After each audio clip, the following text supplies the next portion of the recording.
কাজে artificial intelligence লাগবে, প্রতিদিনের কাজে লাগবে। তাহলে এটা কে কে শিখতে চাই? আজকে আমরা একটু সহজ করে শিখে বলবো। কে কে শিখতে চাই? সবাই। Very good. এটা শেখার জন্য আমরা যদি সহজে একটা আপনাদেরকে একটু নিয়ে যেতে চাই, এআই বা আর্টিফিশিয়াল ইন্টেলিজেন্স, এটা কি জিনিস আগে একটু বোঝার চেষ্টা করি। আর্টিফিশিয়াল ইন্টেলিজেন্স হচ্ছে মানে একটা, আমরা ধরেন একটা আম দিয়ে আমি জুস বানাইলাম, আর একটা হলো প্রাণ কোম্পানির জুস, দুটোর মধ্যে পার্থক্য কি? একটা ন্যাচারাল আর একটা হলো আর্টিফিশিয়াল। রাইট। তার মানে আমি একটা প্রাকৃতিক ভাবে সৃষ্টিকর্তার যে নিয়ামত সেটার মাধ্যমে আমারটা হলো, আর একটা হচ্ছে আমার আর্টিফিশিয়াল। এখন যখন আমার আমের সিজন নাই, বাসায় মেহমান আসছে, আমার কি লাগবে না? Yes or no? ইয়েস। তারপরে সৃষ্টিকর্তা আমাদেরকে ন্যাচারাল কিছু ইন্টেলিজেন্স দিচ্ছে, ওই ইন্টেলিজেন্স ব্যবহার করে আমরা প্রচুর কাজ করি। Clear? At the same time মানুষ আবার কি করছে, এই যে প্রাণ কোম্পানির মতো যেরকম জুস বানায়, মানুষ আবার এই বুদ্ধিমত্তাটাকে এরকম প্রাকৃতিক না করে কৃত্রিম ভাবে এই বুদ্ধিমত্তাটাকে তৈরি করার জন্য কাজ করেছে, এবং ওই যে কৃত্রিম ভাবে তার বুদ্ধিমত্তাকে নিয়ে কাজ করতেছে। এখন ওইটার নামে দিয়েছে আর্টিফিশিয়াল ইন্টেলিজেন্স। তার মানে একজন মানুষ যা কাজ করতে পারে, যা চিন্তা করতে পারে, প্রত্যেকটা জিনিস আর্টিফিশিয়াল ইন্টেলিজেন্স দিয়ে সম্ভব। কৃত্রিম বুদ্ধিমত্তা যেটাকে বলে, তেমন বুঝতে পারছেন কিনা? এখন একটা সময় ছিল প্রেডিক্টিভ এআই ছিল। প্রেডিক্টিভ এআই মানে হলো, ধরেন আমাদের বাড়িতে বলা যখন 3 নাম্বার 4 নাম্বার সিগন্যাল দিত, হ্যাঁ, তো এটা আগে থেকে বলতো অমুক দিন কিন্তু 3 নাম্বার সিগন্যাল আছে, এতটুকু বৃষ্টি হতে পারে, ওয়েদারের অবস্থা এরকম খারাপ হতে পারে। এই যে প্রেডিকশন করাটা, আগে থেকে আগাম বলে দেওয়াটা, এই বলাটা অনেক আগে থেকে কিন্তু বলতে পারতো। তার মানে আর্টিফিশিয়াল ইন্টেলিজেন্স আজকের না, এটাকে দেখা যায় যে 1950 সাল থেকে আর্টিফিশিয়াল ইন্টেলিজেন্সের চর্চা শুরু হয়েছে।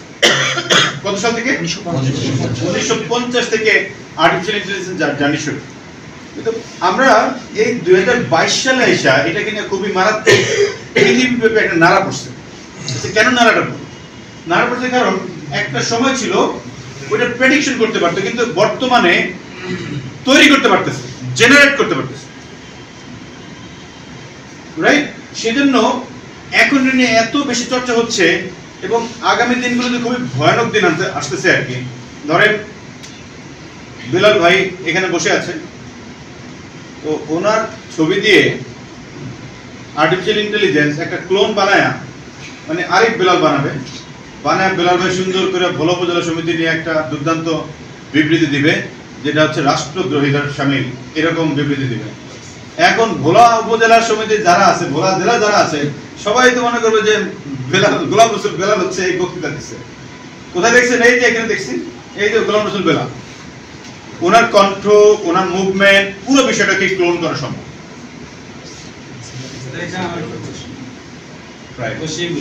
জি নিশ্চয়। তো এই যে আর্টিফিশিয়াল ইন্টেলিজেন্স, কৃত্রিম বুদ্ধিমত্তা, এটা তো আমি একটা নেগেটিভ জিনিস দেখতেছি যে বিলাল ভাইকে আমরা এইভাবে নিয়ে, এখন আমরা ইউটিউবে বা বিভিন্ন জায়গায় দেখি একজনের বক্তব্য দেয়, দেশের সেলিব্রিটি যারা আছে এদেরকে নিয়ে করে, তাহলে তো এটা খারাপ দিক, চরম খারাপ দিক। আবিষ্কার কেন হইল? সরি, তাহলে আবিষ্কার কেন হইল? না, এটা খারাপ দিক। আর এই কৃত্রিম বুদ্ধিমত্তা নিজে তো কিছু, আমি প্রশ্ন করলে তো সে নিজে তার ভিতর থেকে যে পুরো আমার উত্তরটা দেয় তা না, তাকে আমি মনে করি আগেই লোড দেওয়া আছে সারা বিশ্বের মধ্যে।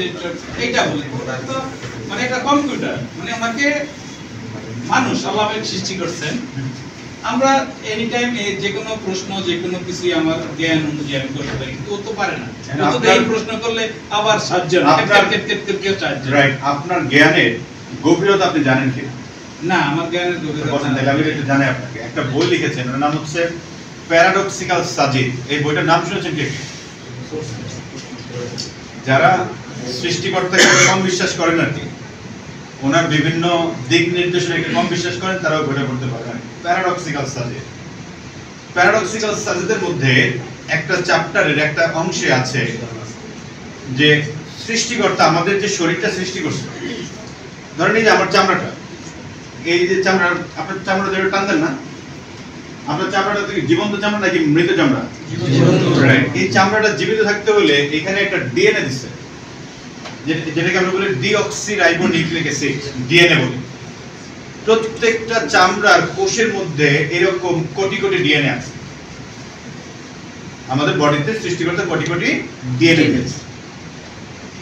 একটা ডিএনএ কে কোটি কোটি তো দিছে, একটা ডিএনএ কে যদি আপনি এবার এটাকে আনকোড করেন, মানে এটাকে খোলেন, তাহলে দেখা যায় এটার মধ্যে যে পরিমাণ তথ্য আল্লাহ তাআলা দিয়ে রেখেছেন একটা ডিএনএর মধ্যে, যদি লম্বা করি লেখাটাকে যদি লম্বা করি, তো এই লেখা দিয়ে পুরো পৃথিবীকে ধরেন 10,000 বার যদি পেঁচাই, তার থেকেও বেশি লেখা আছে একটা ডিএনএর মধ্যে।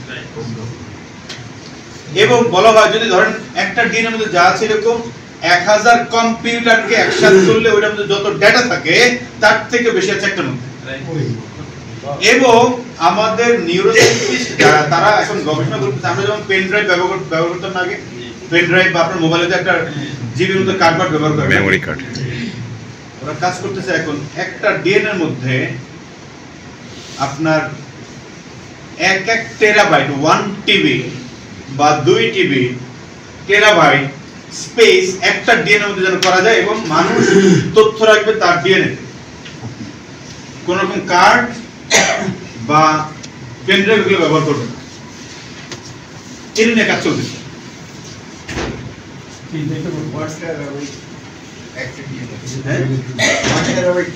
ওয়ান টেরাবাইট থাকবে একটা ডিএনএ মধ্যে।